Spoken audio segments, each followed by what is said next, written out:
The people who get forced into retirement early almost always had a plan. The plan just never asked what happens if the finish line moves without asking permission.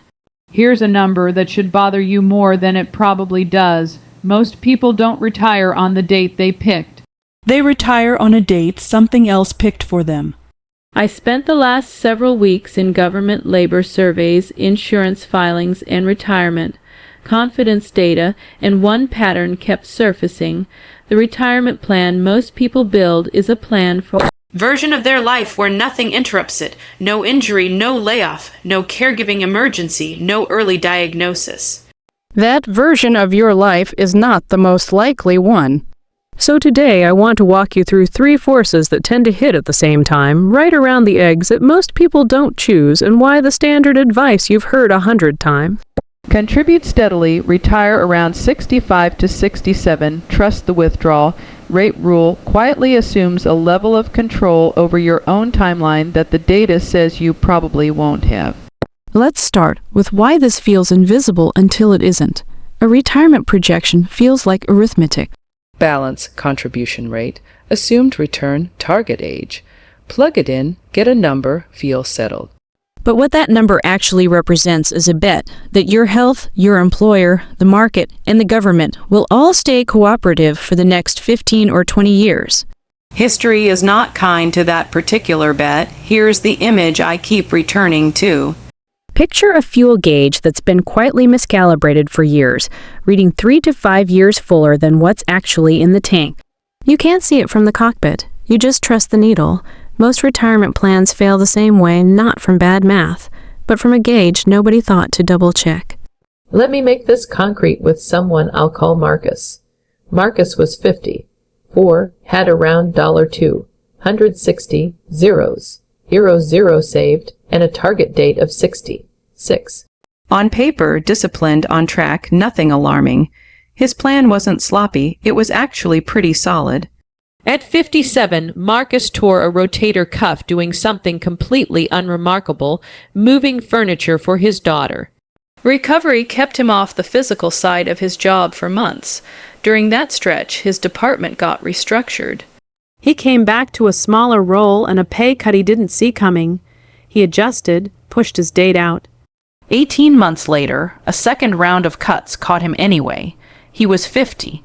9, with about a year of expenses saved outside retirement accounts, and penalty, free 401k access still years away. Was Marcus's plan wrong? No, and that's the uncomfortable part. The math was fine. What was missing was a plan for the version of his life where the timeline wasn't entirely his to set. Here's the reframe I want you to sit with. This usually isn't described as a savings problem, and it's tempting to treat it that way, but the real gap is a timeline problem. You can save exactly the right amount for a retirement at 67 and still come up short because you actually stopped working at 61 and nobody built the model around that.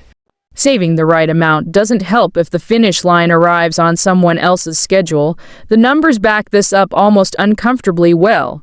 A majority of workers, well over half in recent surveys, end up retiring earlier than they intended, and the median actual exit lands around age 60, a few years short of what most people plan for. Of those early exits, health issues and job disruptions dominate the reasons. Only about 1 in 5 leave early because they actually chose to, financially ready and on their own terms. Roughly 11,000 Americans leave the workforce every single day. Most of them didn't set that date on a calendar in advance. So check your own runway for a second, because the next part changes the dollar figure you actually need to prepare for. There's a second story worth introducing here, a friend I'll call Alina, 50, 1, roughly $310, 0 saved, targeting 60, 5 with a reasonable, looking path toward $750, 0 by then. She's thorough. She's done more homework than most people ever will. I'll come back to her math shortly, because it illustrates something important. But first, the part I'd call the triple squeeze. three costs that tend to land at almost exactly the moment people actually leave the workforce, and together they explain why a large share of new retirees say they were caught off guard by what retirement actually costs. Squeeze 1, the healthcare gap. That's the stretch between the median actual retirement age of 60, 2, and Medicare eligibility at 60, 5, 3 years with no employer coverage and no Medicare yet. And going into 2026, this gap got meaningfully more expensive because the temporary boost to marketplace insurance subsidies lapsed and wasn't renewed. That means the old subsidy cutoff is back in force, and anyone earning above roughly the mid-60 thousands as an individual now pays full freight for coverage, which can run well over $1,000 a month depending on age and region.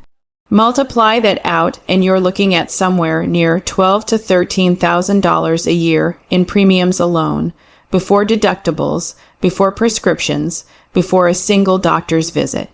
Independent research on retiree health care spending puts lifetime costs for a couple retiring around 65 in the neighborhood of several $100,000, and that figure still excludes long-term care. Exit 3 years early instead of on schedule, and you're stacking tens of thousands in unplanned premiums directly onto the years when your portfolio is most vulnerable to a bad sequence of return. Squeeze 2, Social Security timing. Claim before your full retirement age and your benefit is permanently reduced by as much as 30% if you start at 60, 2 versus waiting until full retirement age, which is 67. For most people working today, wait until 70 instead, and the benefit is roughly a quarter higher than the full retirement age amount locked in for life. This isn't a scheduling preference, it's a permanent income decision. Every year you delay past full retirement age adds a guaranteed increase to your monthly check for the rest of your life. A guarantee no index fund on earth legally offers you. There's no market return that beats a guaranteed raise for simply waiting. Squeeze 3, the quiet one. Lost years of contributions and compounding. Take someone earning around $120,000, saving 15% a year. 5 fewer working years isn't just the missing contributions. It's what those contributions and the existing balance would have compounded into. On a moderate starting balance, 5 extra years of growth at a typical long-run market return can add several $100,000 by retirement. Lose those 5 years, and you're not just short on savings, you're short on decades of compounding you'll never get back.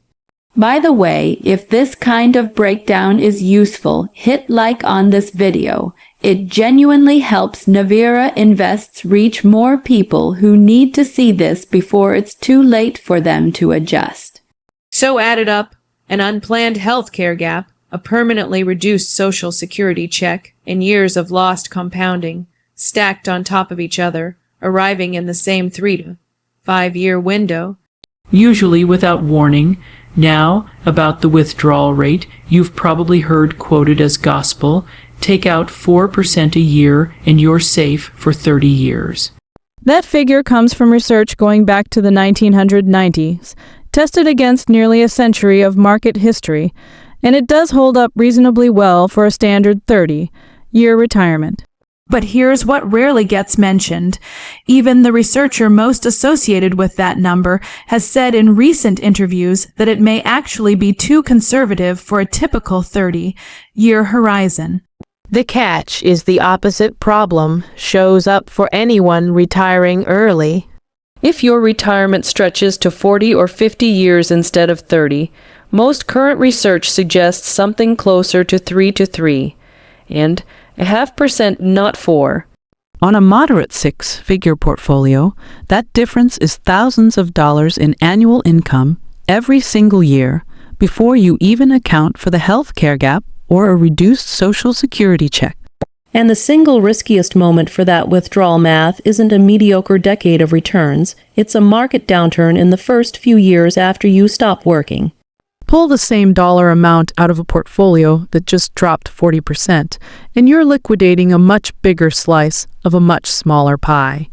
Recent research on retirees who hit poor returns early and didn't adjust their spending shows they were far more likely to run out of money altogether. Back to Alina, if she exits at 60, not 65, her balance lands closer to $480,000 instead of $750,000 a quarter million dollar gap before she's withdrawn a single dollar. Add 3 or 4 years of health care premiums she hadn't budgeted for. Add a reduced Social Security check if she claims early out of necessity. Run a conservative withdrawal rate against the smaller number, and the annual income gap versus her original plan runs into the tens of thousands every year for a 25-year retirement. Her math wasn't wrong. The assumption baked into the math that she'd reach 65 on schedule under her own control was the actual risk. The math is rarely the problem. The assumption hiding inside the math usually is. Here's something psychologically interesting buried in all of this. People are genuinely bad at planning for the version of events where they're not the one steering. We build plans for the world where our choices decide the outcome.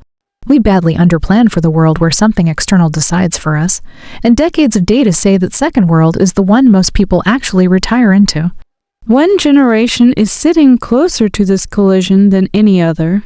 Independent retirement research groups have flagged Gen X, roughly those born in the mid-1960s through 1980, as the least prepared generation by several measures. They came up right as traditional pensions disappeared and 401k-style plans became the default, often without the automatic enrollment features younger workers take for granted now. Only a small fraction have access to a traditional pension at all, compared to a majority of the generation before them. Recent surveys show this group expects to retire with several $100,000, less than they believe they'll actually need, the largest self-reported shortfall of any generation surveyed. And there's a date worth circling. Recent Social Security trustee projections show the retirement trust fund reserves could be depleted in the early 2030s, a few months sooner than the prior year's projection. If that happens without legislative action, benefits could face an automatic cut of roughly a fifth. The oldest members of Gen X hit full retirement age right around that same window. Read that back. The generation with the smallest pension access, the largest self-reported savings shortfall, and the highest statistical odds of an early, unplanned exit, it is scheduled to reach full retirement age. In almost the same year, the system might be forced to cut checks.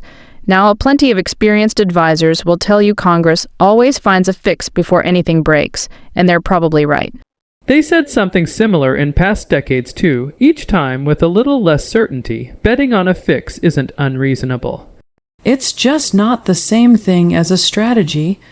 One more update on Alina, because I think closure matters here. A few months after we talked, she hadn't rebuilt her entire plan. Most people don't, and that's fine.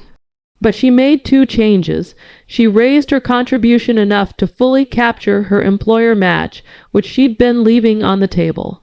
And she opened a separate account she labeled, plainly, Bridge Fund.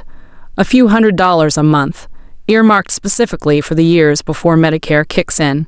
Not a full solution, but proof to herself that she'd actually looked the risk in the eye instead of hoping around it. So here's what I want you to actually do this week. First, stress test your plan against 60. 2, not 67. Pull your current balance and ask, if something forced me out at 62, what would my monthly income actually look like using a more conservative withdrawal rate, not the optimistic one? If you can't answer that in 10 minutes, that's this week's homework, not picking new funds, just running that one number. Second, build an explicit healthcare line item into your plan before Medicare eligibility, even if it's a rough estimate. It's the most predictable major expense that almost never shows up in a standard calculator. Third, treat Social Security claiming age as a financial decision with a guaranteed return attached, not a date you'll figure out later. If your situation allows it, modeling a bridge strategy, living on savings for a few years while your future benefit grows, is worth the spreadsheet time. If this helped you see your own timeline differently, hit like and subscribe to Novira Invests so you don't miss the next one. I'm building out this whole framework video by video. Alina still hasn't run her Social Security bridge numbers. I'm working through that with her next. Careful planning has quietly built more wealth than any headline chasing trend ever will. Check your runway.